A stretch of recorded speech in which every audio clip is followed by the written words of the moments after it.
Kembali lagi kita kali ini ke pertanyaan kenapa homemade tidak pernah sama dengan bakery di mall. Lanjutan kemarin part 2 ya. Jadi gini, kemarin kita bahas kue kering sekelas Starbucks, Harvest, Igor, Bretok pakai apa Min. Yang kita di pertama ada sedikit penjelasan ya. Kali ini kita ada kesempatan untuk membahas kenapa homemade tidak pernah sama dengan bakery mall. Jadi mereka itu menggunakan SOP, produksinya itu kenapa paten. Bahkan ukuran cairan kayak telur ya, kuning telur itu mereka pakai mili. Kebanyakan kita produksi rumahan itu nggak mau sedikit repot ya. Jadi kita beli telur ukuran resepnya juga nggak baku karena 5 telur, 6 telur. Padahal telur itu ada skalanya, bisa dicek di gambar-gambar bawah sama captionnya ya. Jadi pertama itu, kedua SOP, kita nggak punya SOP, apalagi yang masih skala home industry kita sambil gendong bayi, nanti kita juga sibuk ngurus masakan atau kayak gitu ya. Jadi itu sangat-sangat jauh ya, apalagi minim edukasi.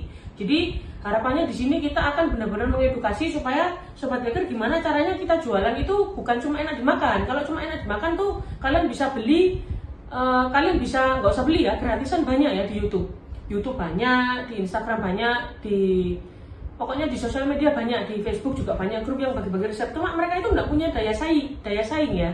Jadi kalau kita niatnya jualan ya kita jualnya yang punya nilai jual. Jangan cuma punya bisa dimakan lalu suaminya bilang enak ini, langsung kita ini merasa kita enak. Enggak ya. Kalau memang enak kalian akan mendapatkan rupiah dari situ ya. Jadi kalau memang produk kita enak kita akan mendapatkan pundi-pundi penghasilan kayak gitu ya. Tapi kalau cuma sekedar bisa dimakan ya itu semua orang bisa buat ya. Ibu rumah tangga juga bisa membuat semuanya ya. Kayak gitu. Jadi homemade tidak akan pernah sama dengan yang namanya skala mall. Karena pertama, tidak baku, tidak punya SOP.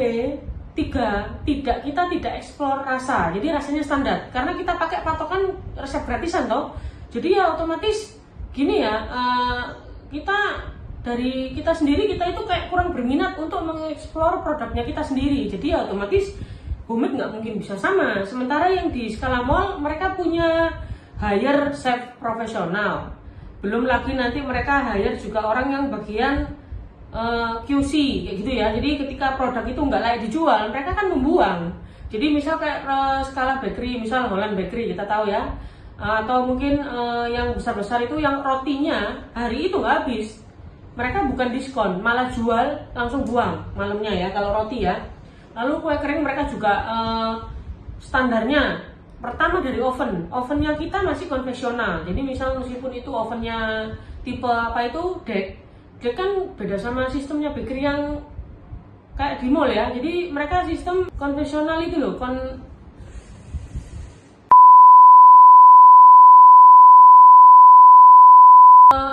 oven yang rotary. Jadi kalau kita masih manual, kita kadang yang tahu bisa menghasilkan produk dengan baik meskipun itu ovennya tangkring ya. Tapi kalau skala mall mereka kan putar sendiri.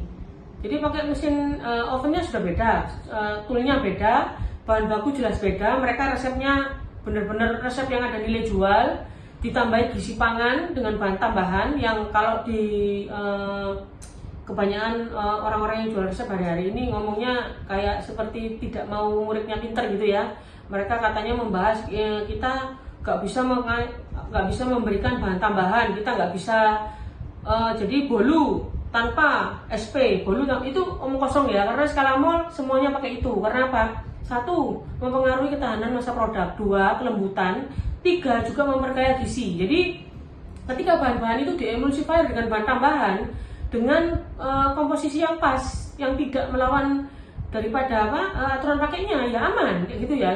Justru kita akan mendapatkan manfaat yang lebih. Produk kita akan memiliki daya saing, bukan cuma nilai jual, bukan cuma enak dimakan itu ya, enggak ya. Jadi kenapa homemade tidak sama dengan bakery mall? Pertama singkatnya karena kita nggak mau berkembang. Kita merasa harus customer itu kita paksa makan produk yang nggak ada kualitasnya lah. Terus gimana mau skala mall itu mendekati? Nggak mungkin mendekati ya, karena kita aja masih minim. Kayak orang itu biasanya orang ngomongnya itu kaku, nggak mau berkembang. Sementara dunia pastry di luar berkembang. Sekarang croissant dulu modelnya begini ya, sekarang croissant modelnya gimana? Banyak yang kayak model kromboloni, jadi kromboloni yang viral kayak gitu ya. Jadi semua itu berkembang. Kalau kita nggak bisa mendapatkan nilai jual atau daya saing jualnya nggak ada kayak gitu ya. Jadi kenapa bakery itu punya SOP, kenapa mereka telurnya aja di skala? Karena semuanya nanti akan hasilnya sama. Sementara kita ibu rumah tangga, kita membuat telurnya 5 ya 5, padahal kita nggak ukur kan, itu milihnya berapa? Milihnya kuning telur beda, putih telur beda. Jadi hari ini kita hasilnya bisa lembut karena telurnya banyak, mengembang. Sementara besok dengan komposisi tepung yang sama, telurnya ternyata kita memperoleh kecil-kecil, tapi karena tidak pernah diedukasi, kita juga nggak mau berubah, kita jadi orang yang kaku, kemudian ya agak sedikit keras kayak gitu ya. Jadi ya lazim kalau memang kita nggak akan pernah bisa menemukan gimana skala bakery. Jadi skala bakery itu bukan sesuatu hal yang harus kita musuhi di nurani ya. Oh nanti pakai pengawet, oh ini nanti pakai, enggak. Kalau pakai pengawet, sekelas bakery tidak akan membuang produknya. Jadi paham ya? Sekelas bakery tidak akan punya sistem pantry atau alias sistem penyimpanan yang baik. Karena gini, rahasianya sebuah cake itu ketika kalian makan cake sama bolu atau spiku itu berbeda ya. Kalau ketika dipanggang kalian selesai langsung kalian jual, taste-nya nggak ada.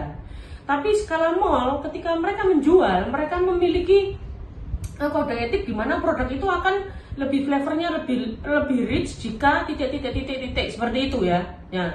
Jadi kita itu selama ini cuma dibodohi oleh konten-konten yang atau informasi-informasi yang aslinya mereka sendiri juga nggak mengerti. Oh fresh bake, sistem fresh bake. Oke, fresh bake itu berlaku bagi saya kalau roti, karena roti dimakan hangat. Kalau cake kalian minta hangat, tolong ya. Saya pernah punya customer ya, pembeli waktu itu, tapi memang gini, kadang orang beli itu ada yang beli karena mau membeli produk, ada yang membeli karena ingin mencacat, paham ya? Jadi menjatuhkan mental, ada. Jadi waktu itu teman sendiri Mas Ian ya, jadi waktu ada event Christmas ya, mereka itu beli, padahal ya Nastar sendiri nggak pernah memaksa orang-orang untuk membeli ya, kalau mau beli silakan, nggak mau ya sudah, ya kan? Kita cuma membeli orang-orang yang punya value, yang paham produk kayak gitu ya. Jadi bukan setelah beli menyesal, itu beda ya kelasnya. Gimana ya, kita nggak jual sama orang yang kayak gitu ya, tapi kita menjual untuk bener-bener pembeli kita juga, pelanggan juga banyak ya. Jadi kayak gitu. Pernah mereka itu membeli sepotong petit cake ya, lalu mereka dibagikan di beberapa keluarga box ya. Waktu itu Christmas lagi membludak petit cake, jadi nanti ada di sebelah kanan kiri ini fotonya dengan kondisi sekali makan itu namanya petit kecil ya, jadi sugar juga soft karena basicnya kasutra. Mereka bilang, loh kok kamu kok nggak fresh bake? Nah itu jadi ya kayak gitu ya, kita juga kayak mau ketawa dalam hati ya, karena ya kayak intinya gini, sebuah cake yang di atasnya ada krimnya yang lembut itu, lalu dia minta kondisi cake-nya hangat. Jadi paham ya, sebelum kita juga komplain atau sebelum kita itu menjudge sebuah resep, meskipun itu juga resep gratisan, kita itu harus paham dulu, jangan membuat diri kita malu sendiri ya. Karena dunia pastry juga mengalami sebuah yang namanya perkembangan. Lalu kalau kalian nggak tahu skala mall, itu jangan dengan teori, oh ini jelek ini produknya karena nggak fresh bake loh ternyata. Jangan salah ya. Jadi sebuah pantry, sistem pantry itu memiliki modal sendiri yang banyak ya, untuk tool-toolnya itu ketika sampai di tangan customer, flavornya itu ada. Jadi cake itu harus disimpan beberapa hari untuk menimbulkan kualitas yang sebenarnya ya. Jadi kalau kita mau beli misal dari orang brownie fresh bake katanya, ya oke, silakan, nggak ada yang salah, itu juga benar, terserah toh. Tapi kalau kita sebagai customer, biasanya customer yang kelas menengah ke atas itu mereka punya tes ya, mereka bisa merasakan ini produk ini dikelola dengan baik apa enggak, itu mereka tahu. Nah kalau kita mau main pangsa dengan dalam artian kita mau cuan yang banyak, mau untung yang banyak, kita harus menggait mau nggak mau menengah ke atas yang tahu produk. Jadi kita sendiri sebagai bakernya harus tahu dulu. Jadi jangan menyamaratakan homemade dengan skala mall, itu sangat jauh ya. Lalu biasanya gini, kita pakai cake kita lembut loh tanpa pelembut. Iya, cake-nya lembut tanpa pelembut. Semua orang kalau pakai telur pasti lembut ya. Tapi masalahnya ketika kita nggak menggunakan SP, faktanya ya, cake kita itu kasar, itu fakta ya. Lalu kalau kita pakai SP pun, nggak mungkin ya di seluruh masyarakat Indonesia ini nggak membeli bakery dari mall ya, atau memusuhi bakery di mall ya, lalu mereka tutup semua, nggak ada. Faktanya, kadang kita yang homemade, yang kita masih penjual online offline ini banyak melakukan yang namanya pemikiran yang kaku, pembodohan itu kita terima mentah gitu ya. Oh ya nanti pakai nanti pakai obat yang dinamakan obat gitu ya. Padahal gini ya, bahkan tepung itu sudah melalui proses yang namanya kimia. Tepung yang kita beli ya, tepung entah curah atau premium itu semuanya melalui proses kimia. Sementara juga apalagi yang di sini kalau kita skala homemade, saya yakin pasti kebanyakan kalian pakai margarin ya. Kalau mau dibongkar, margarin itu jauh sifatnya lebih jelek untuk kesehatan daripada butter asli. Tapi kenapa nggak ada yang mengedukasi? Gitu ya. Jadi ujung-ujungnya edukasi itu kita harus cerna dengan baik. Dia membawa nilai endorse atau dia memang mau menjatuhkan produk tertentu, atau memang dia mau menjatuhkan konten tertentu, atau memang mereka tidak berniat mengedukasi supaya kita itu tetap kayak gini, kaku gitu ya. Jadi kalau di sini di kursus baking private, setiap muridnya dididik bukan untuk kopas resep, tapi juga mereka bisa mandiri. Dari resep yang sederhana itu mereka bisa explore, habis itu membuat produk yang baru dari resep basicnya. Jadi tidak membodohi ya. Lalu kita juga mengajari gimana teori itu tidak berlaku kayak gitu ya. Jadi yang lebih berlaku itu praktek ya. Jadi kita eksplor rasa kayak gitu ya. Jadi menghasilkan produk skala bakery mold itu banyak sekali yang harus di sebuah resep itu dipakai, bukan dihilangkan.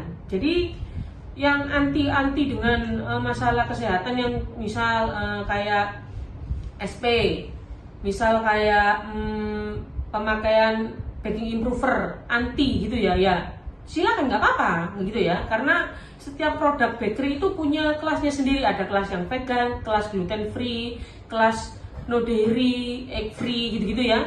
Tapi kalau kita membahas skala keseluruhan, masalahnya produk bakery itu semuanya pakai bahan tambahan ya.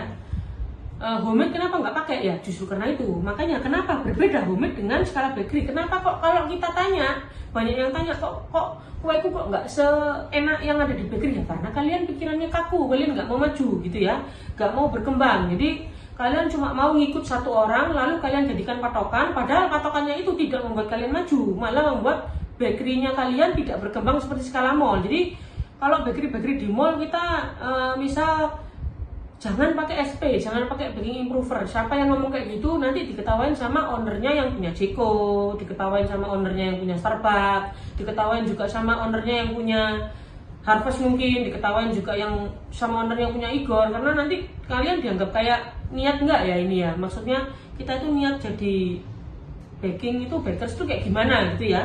Jadi jangan sampai kayak gitu. Lalu tidak semua yang namanya bahan tambahan itu yang mall pakai itu sangat-sangat berbahaya. Enggak, justru yang berbahaya itu produk pabrikan yang harganya kelihatan kualitasnya ya. Jadi misal gini, ada produk roti yang hari-hari ini viral ya, yang kita nggak usah sebut namanya ya, itu harganya sekitar kisaran 2.500 sampai 3.000. Nah itu yang berbahaya kalau produk bakery skala mall. Lalu dengan tool yang banyak, chef profesional, apa customer itu lebih lari ke mall karena memang secara higienis juga mereka paham ya, karena ada SOP. Sementara homemade ini dapur, sebelah sini sudah kamar mandi. Itu kalau kita mau edukasi secara fair ya, yang tidak pernah dibuka sama, jadi kita cuma dibohongi. Jadi sudah produknya ini nggak punya daya tahan, sebelahnya masih kamar mandi. Jadi jangan salahin kalau kue kering kalian tuh melempem, kue kalian itu kenapa bulukan cepat, kenapa kue kalian itu nggak bisa tahan lama, kenapa roti kalian itu kok kayak gini kondisinya, kok nggak sesuai resep kayak gitu ya. Karena banyak hal yang nggak dikupas tuntas kayak gitu ya. Jadi kenapa homemade tidak akan pernah sama dengan bakery? Karena kita nggak mau berkembang kayak gitu ya. Sementara produk bakery itu pemikirannya banyak orang, juga ada juga bagian cita rasa yang juga ada QC, juga ada banyak ya, mereka terdiri dari banyak orang yang memang profesional gitu ya. Jadi jangan sampai kalau kita mau produk kita maju, jangan sampai kita kaku pikirannya ya. Kita harus tetap memakai bahan-bahan penunjang lainnya untuk memaksimalkan supaya produk kita memiliki daya saing jual, bukan cuma bisa dimakan gitu ya. Kalau cuma bisa dimakan ya nggak apa-apa juga, terserah, itu kembali ke kalian sendiri ya. Jadi semoga bisa menjawab. Kemudian kalau sekelas Starbucks yang dan lain-lain tadi itu memang mereka pakai tepung premix, di part pertama sudah dibahas. Jadi kita nggak bisa menemukan kecuali kita berani explore rasanya. Min gimana? Kita bisa nggak kira-kira menemukan tepung premix sendiri? Bisa. Tepung premix itu sangat-sangat mudah dibuatnya ya. kalau jadi intinya gini, kalau kita ini orangnya taste-nya itu baik, kita bisa tahu kok ketika kita mencicipi suatu produk dari misal bakery A, bakery B, kita tahu oh ini pakai ini, kemungkinan ini. Tapi nggak akan pernah sama 100%, tapi akan ada kemiripan kayak gitu ya. Terus kira-kira kita makan, oh kue kering dari sini, oh ini asli butter, oh ini ada margarin, oh ini campuran bos atau kayak gimana gitu ya. Jadi semua itu bisa kita explore, kita bisa cari tahu kayak gitu ya, sehingga kita juga bisa menghasilkan produk skala mall kayak gitu ya. Lalu dengan ketahanan yang benar-benar bisa dipertanggungjawabkan. Jadi bukan cuma filosofi gitu ya. Jadi oh ya ini sebuah produk ini kaku ya, harus ini, kalau dimakan tuh harus lembab gini-gini ya. Masalahnya kalau kita sampai ke tangan customer bulukan, ya kita bukan jualan, kita namanya meracuni orang. Karena kita harus bertanggung jawab ya sebagai baker, bukan cuma meracik, kita juga harus bertanggung jawab karena orang yang mengkonsumsi produk kita itu bisa jadi mereka punya alergi sensitif terhadap sesuatu. Lalu kita nggak mau bertanggung jawab, bisa urusan polisi. Jadi jangan cuma asal ngomong, oh ya kaku ya, jadi produknya ini gini-gini. Kalau pakai ini nanti bahaya gini-gini. Ya kayak gitu ya. Jadi homemade itu kenapa selalu patokannya kaku kayak gitu ya. Sementara skala mall kenapa dia sangat ramai sekali dan sangat disukai, karena mereka berkembang, karena mereka pikirannya itu maju. Produknya dibuat rich secara taste, produknya juga dibuat rich secara gizi, karena bahan tambahan itu kalau kalian cek di komposisi itu menampilkan gizi-gizi tambahan yang juga memperkuat daya tahan produk, sehingga ketika sampai di customer kita bisa mempertanggungjawabkan ketahanan produk itu. Bukan cuma asal dapat uangnya, dapat cuannya, lalu nanti orangnya mungkin kena asam lambung atau kayak gimana ya, kayak gitu ya. Oke, kita akan bahas nanti kalau masalah resep atau apa perbandingan bahan, nanti kita akan kupas tuntas di part 3 ya. Mungkin untuk yang kira-kira skala mall itu pakainya yang apa, soalnya juga banyak. Chef, kalau min premium itu kalau pakai butter ancur premium enggak? Kalau pakai margarin A ini premium enggak? Jadi kita akan bahas di part 3 ya. Jadi tentang lebih struktur resepnya pakai bahan-bahan apa nanti mungkin kita bisa rekomendasikan. Tapi jangan sampai berpatokan bahwa kursus baking private di sini mengajarkan hal-hal yang bahan tambahan itu baik. Kita nggak ngomong kayak gitu ya, kita ngomong realita ya, bahwa produk skala mall pakai bahan tambahan. Kalau ada yang membantah silakan komen juga di bawah ya, karena kalian akan siap-siap diketawain sama owner-ownernya mereka kayak gitu ya. Terus lalu untuk yang lebih masuk ke resepnya, kira-kira bahan baku apa yang produk mall itu pakai, nanti bisa kita kupas ya. Tapi kalian juga tetap harus trial dan error untuk membandingkan dengan resep kalian sendiri, resep basic kalian sendiri. Nanti kita akan kupas tuntas bahan-bahan kurang lebih apa sih yang dipakai mall-mall itu apa, nanti kita list ya di part 3, oke? Jadi jangan lupa komen di bawah, jadi supaya kita juga kalau waktu memberikan informasi, kita mungkin ada salah bicara atau ada salah info atau kayak gimana. Mungkin kalau kalian yang mendengarkan ini, kalau kalian komen, kita bisa membenarkan. Mungkin ada yang salah paham, mungkin ada yang beda pendapat. Kita cuma saling belajar bersama aja supaya apa? Produk kita semakin maju. Kalau perlu Indonesia ini bisa menciptakan suatu produk yang membanggakan ya, bisa sampai ke luar negeri kayak gitu ya. Jadi oke, see you.